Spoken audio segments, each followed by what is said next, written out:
Welcome to AIM Allies. Today we're here to compare one of the newest suppressors that's come out, Cat's Mob versus the old standard Dead Air Wolfman. As you can see, we have two APC9Ks here that are set up very similarly for kind of backpack style with folding braces and a suppressor.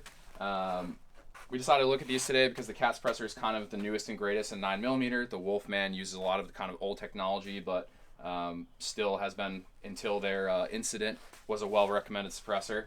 And honestly, I've never had an issue with it. This is my personal firearm and suppressor. This is my friend's, who is sitting behind the camera. So we thought it'd be fun to just come out here and kind of explain the differences, see what we notice when we shoot them. We are going to be shooting them both with subs, 147 grains, and supers, just to see the difference. We've already done a little bit of shooting, and I'll say the spoiler alert is the Cat can is definitely noticeably better in a few different ways, which we'll kind of get into. But you can see here the length on them is very, very similar in the full length configuration. I think the one thing that is nice about the Wolfman is if you know you're primarily going to be running subs, you can make it shorter. But honestly, with the weight of the titanium can here with the new Cat can, it kind of holds its own, and it's very maneuverable and feels very small. So getting into some of the specifics here, the Cat suppressor, the Mob, I think the first thing I noticed instantly is obviously the weight. This is a titanium suppressor. For rifles, some people don't like titanium cans as much, but for pistol caliber, I think it totally makes sense. They're not going to be subjected to the same forces and the same energy that you would from a rifle suppressor, so they're not going to get as hot. I think it's very unlikely that we would hit the operating window edges of this suppressor with just 9mm. I think we're going to come back once I have a 718 WB and just do some temperature tests with this versus my Helios versus the WB to see how the different materials and different cans kind of heat up and react. Advantages of the Cat can, we've instantly noticed. It's definitely quieter, and it definitely has way less back pressure, which is probably, due to their surge bypass technology. This is the technology they put into all their new cans that it's not flow through. Flow through is like Kleenex. It's a patented term. Only Huxworks can say they have flow through cans, but it is low back pressure. And I think the biggest thing about surge bypass is it's low back pressure while still maintaining a really high level of sound reduction, which if you've ever shot a 5.56K, it is not the quietest can in the world. The gas dynamics are great on the rifle, but it's very boomy, very loud indoors, and loud compared to a lot of similar cans. The Wolfman, indestructible basically, which is great. It's a lot heavier, and the sound suppression, I would say, is very similar in this long configuration. I bet once we go to the short one, we'll notice more of a difference. Sound-wise, they do sound similar. Me and my friend already both kind of noticed the Wolfman without hearing protection. You definitely still get your ears ringing a little bit. I think that's primarily due to the port. The Cat is noticeably quieter, like I said, and does not make your ears ring. I think it's important to note this is not an ideal suppressor platform to test with, just because you get a lot of port pop out of the port with the way these are designed. But this is a very common gun in use right now for small agencies, and I think a lot of people really enjoy shooting it. So unfortunately, we don't have two MP5s, but maybe that'll be in the next video where we compare. We're going to start with the Cat here, Cat Mob. Again, these are APC9Ks, 147 grain, 9mm. And we're going to do 5 shots on steel and then 5 shots in the dirt.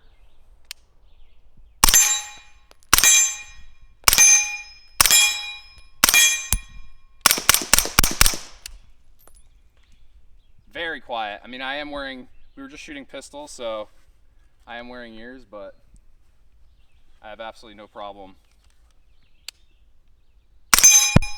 The steel is I know it's going to clip in the video. The steel is significantly louder than the actual gun. So, very impressed with this. And again, the biggest thing I notice as a left-handed shooter here, the gas out of the port is almost non-existent with this can. Compared, I mean, you'll still see a little, but I'm going to shoot the Wolfman here in a minute. And you'll see the difference. So, the gas out of this is really pleasant.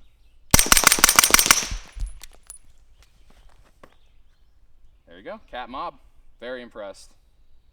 Can feel a little heat coming off the titanium, but my Helios gets way hotter than that within like a magazine. So I think there were originally supposed to be Inconel and titanium versions of this can, and they just reduced to titanium only. My guess is they need the 718 manufacturing for the rifle cans, but also unless you're a full auto cool guy in the military, you probably have absolutely no use for a non-titanium version of this can. So very impressed, very quiet. great port dynamics, especially out of a gun like this with a lot of port pop. All right. Now we're here with the Wolfman. This is now in the short configuration. This is actually how I do keep the suppressor most of the time. And I think probably a lot of people who own this suppressor use on a PDW this length. So we're gonna do both lengths here for you to just get a comparison. So this is the short Wolfman 147 grain subs. That is quite a bit louder. Yeah, so that, I'll say, makes my ears ring like immediately. So probably gonna stop doing this one rapid except for one more little string here in the dirt.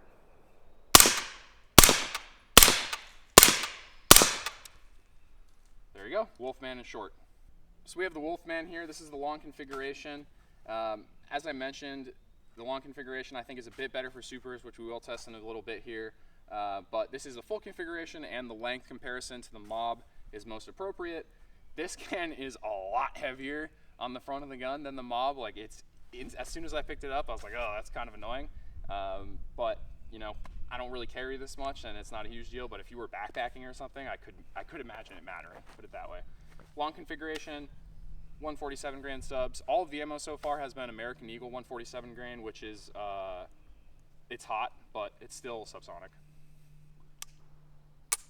Oh, that's a beer in Manzano's class.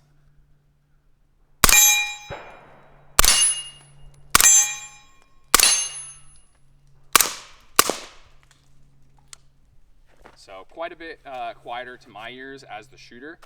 I'll be curious to see on the video later if it's a little quieter, and then we're also going to put the camera downrange and see how the downrange effects are. But I do really like this can. I think for the time and for the money, it still does the job. Certainly prefer the weight and the sound of the Cat, but the short of this is nice. Maybe if Cat would make a PW suppressor that was a little shorter, that'd be cool.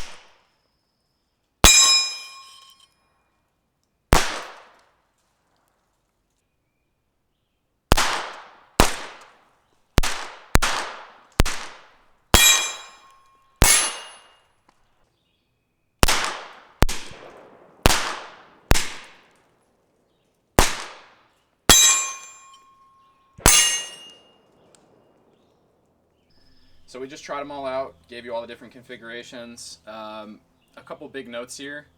YouTube is not a great place to evaluate the volume of a suppressor in terms of how loud is it in the video. Oftentimes you're going to run into problems with clipping or it not being recorded quite right, and I've seen people try to do stuff to make it like sound comparable. I think in terms of volume, what I'll say is the Mob is definitely quieter than the full length configuration of the Wolfman.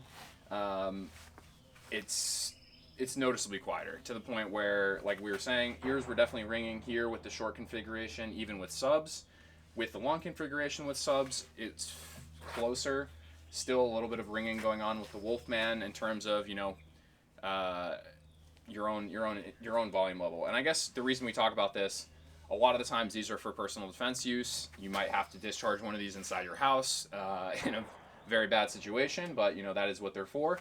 In that situation, I would certainly want to have the longer can, and honestly at home I do store it like this in the short configuration, and I think after shooting them side by side without ears on, I'm probably going to go back to storing it in the long configuration because the Wolfman is noticeably louder in the short configuration, and I think if you were inside, indoors, it would be really noticeable. The other thing I'm really impressed about with the Cat is the gas dynamics. Like we were saying, the amount of blowback out of the port with a weapon like this. With the Wolfman, I was actually getting powder in my face, like unburnt, or maybe it's burnt, but powder, I could feel it like hitting my face, little specks of it when I was shooting the Wolfman out of the port, especially as a left-handed shooter. You have to imagine the port is right in front of our face. That's going to be a great gift for later. So honestly, that's the biggest thing I'd say. The volume, gas dynamics, and then the weight. The weight of this titanium can is, I mean, this thing probably weighs less than the iPhone you were watching it on, if I had to guess. It's incredibly light, and you really don't even notice it's there on the front of the gun. The other thing we haven't really mentioned is how these are mounted. This is the Cat Spooky muzzle device, so this is the muzzle device they actually make. They have also open sourced a lot of the information around this Spooky muzzle device, what the dimensions are, so basically anyone can make one. This is a left-handed mount on the non-hub version, so you do have to put this on, and you screw it on like you normally would to loosen a can. So I just had a brain fart when I was unscrewing it before we filmed and unscrewed the whole muzzle device because he just got this, and it's not all, I stole his rock set, so not his fault. But yeah, it screws on the other way, so you'll see if you try to tighten it, it loosens it. So just be aware of that. This is a 1/2 by 28 direct thread. The direct thread, I'll say, I think, pointing to another problem, not problem with the Wolfman, but advantage that the Cat has, taper lock is infinitely better than just direct thread. So this has a little shoulder here that the suppressor actually indexes into. That does two things. One, it makes it so the zero repeats every single time you screw the can on. So in theory, you should re-zero the can when you get it, and then it'll be like that forever. With direct thread, that is not the case. It can go on in different ways because of the way threading works. So in theory, you are supposed to re-zero the gun every single time you mount it and dismount it. With guns like this, honestly, I don't notice much of a difference, especially inside 25 yards, so I normally don't. But I do when I initially get it. But like after this, I'll just check and make sure we're still making impacts at 15 yards on a very small A zone, and it's good enough for my uses. So the other thing I really like about the taper lock is it does allow the suppressor to stay tighter. In terms of direct thread, sometimes if you don't really wrench it down, you'll have some looseness occur right here where it just kind of unscrews itself because there's no taper. But when you look at the Spooky muzzle device and the interface here, which if you look at the muzzle device and the rear end of the can here, you can actually see where the shoulder seats in, and that really locks the suppressor down into place and makes it so it doesn't just come loose from shooting. So I really like taper lock solutions. It's my preferred suppressor mounting method. Whether you go for hub or 1x16 left hand, not a big deal. Both are great. I think that's the biggest differences here. Obviously, if I was going to buy one today, I would buy the Cat one. It's $100 more, $250 more, and it's clearly the superior technology. Just the gas blowback, I think, is enough for me as a left-handed shooter to want to get the Cat suppressor over the Wolfman. So, yeah, that's kind of the long and short of it. Did I miss anything, Steve? I don't think so. Yeah, we like the Cat suppressor. We'll do another video here in the next couple of weeks. I have a 718 WB coming in. We'll be comparing that against the CGS Helios, which is a similar can. It's in the same category, but a little bit older. And hiding in the back of the video there, we have a 2011 review coming pretty soon. So thank you all for watching. Until next time, I'm going to figure out a catchphrase for this channel. Stay frosty.